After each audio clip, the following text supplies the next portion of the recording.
ఆయన గెలుపు ఓ సంచలనం. ఆ సామాజిక వర్గం నుంచి ప్రాతినిధ్యమే తక్కువ. తను నమ్ముకున్న పార్టీ, తనతో ఉన్న ప్రజలే ఆయన గెలుపుకు కారణమయ్యారు. 2 సార్లు ఓడిపోయినా పట్టు వదలని విక్రమార్కుడిలా మూడోసారి పోటీ చేసి విజయాన్ని అందుకున్నారు. రాయలసీమ జిల్లాల ఉమ్మడి కూడలిగా మైదుకూరు పేరుగాంచింది. ఉమ్మడి కడప జిల్లాలో మైదుకూరు రాజకీయానికి భిన్నమైన నేపథ్యం ఉంది. ఈ నియోజకవర్గంలో సామాజిక అంశానికి పెద్ద పీట వేస్తారు. ఉమ్మడి కడప జిల్లాలో 10 నియోజకవర్గాలున్నాయి. అందులో రైల్వే కోడూరు, బద్వేల్ ఈ 2 స్థానాలు ఎస్సీ సామాజిక వర్గానికి రిజర్వ్డ్. మిగిలిన 8 స్థానాల్లో రెడ్డి సామాజిక వర్గానిదే ఆధిపత్యం. అది టీడీపీ అయినా వైసీపీ అయినా అదే పాలసీ. అయితే మైదుకూరు నియోజకవర్గం అందుకు భిన్నమైందని చెప్పాలి. 2024 వరకు ఈ నియోజకవర్గంలో రెడ్డి సామాజిక వర్గానిదే ఆధిపత్యం. కానీ ఈ నియోజకవర్గంలో యాదవ సామాజిక వర్గం నుంచి బీసీ నేత బరిలో దిగడమే ఓ సంచలనమని చెప్పాలి. తనకున్న ఆర్థిక బలం, చంద్రబాబు నాయుడుతో సన్నిహితంతో దశాబ్దాల కాలం పాటు బీసీ నేత పుట్టా సుధాకర్ యాదవ్ పోరాటం చేశారు. ఎట్టకేలకు 2024లో తొలిసారిగా ఎమ్మెల్యేగా గెలిచారు. యాదవ సామాజిక వర్గానికి చెందిన పుట్టా సుధాకర్ యాదవ్ గెలుపు రాయలసీమలోనే చరిత్ర సృష్టించింది. తనని గెలిపించిన ప్రజల రుణం తీర్చుకునే సమయం వచ్చిందంటున్నారు నియోజకవర్గ ప్రజలు.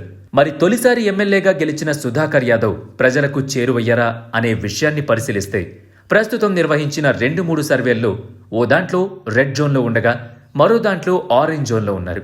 ఏ సర్వేలోనూ ఆయన గ్రీన్ జోన్లో కనిపించలేదట.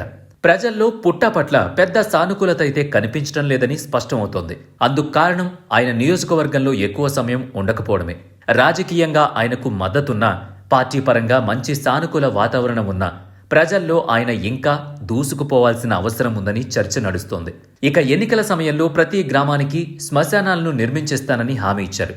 అందులో మొదటి 2 విడతలు 15 కోట్లతో ఇప్పటి వరకు 75 శ్మశానాల పనులు జరుగుతున్నాయని అధికారిక లెక్కలు చెబుతున్నాయి. నియోజకవర్గంలో తాగునీటికి, సాగునీటికి ఇబ్బంది లేకుండా అన్ని చెరువులు నీటి కుండలా మారాయని రైతులు చెబుతున్నారు. అయితే గడిచిన ఏడాది కాలంలో నియోజకవర్గంలో 150 కోట్లతో అభివృద్ధి పనులు జరుగుతున్నాయని అధికారిక లెక్కలు చెబుతున్నాయి. ఇకపోతే గత ప్రభుత్వంలో నియోజకవర్గంలో ఎటువంటి అభివృద్ధి పనులు జరిగినా ఎమ్మెల్యే కమిషన్లు పుచ్చుకునేవారని ప్రచారం ఉంది. అయితే అందుకు భిన్నంగా పుట్టా మాత్రం నాకు ఎటువంటి కమిషన్లు వద్దని, కమిట్మెంట్తో పని చేయాలని పదే పదే చెబుతున్నారు. అంతేకాకుండా ప్రజలు కూడా అధికారులకు లంచాలివ్వొద్దని ధైర్యంగా మీడియా ముందు చెప్పిన ఏకైక నేత పుట్టా సుధాకర్ యాదవ్ అని ఆయన అనుచరులు చెబుతున్నారు. కానీ నియోజకవర్గంలో పుట్టా ఎక్కువ సమయం ఉండకపోవడంతో టీడీపీలో 2nd గ్రేడ్ స్థాయి నేతలు రెచ్చిపోతున్నారని కేడర్ ఆందోళన చెందుతోంది.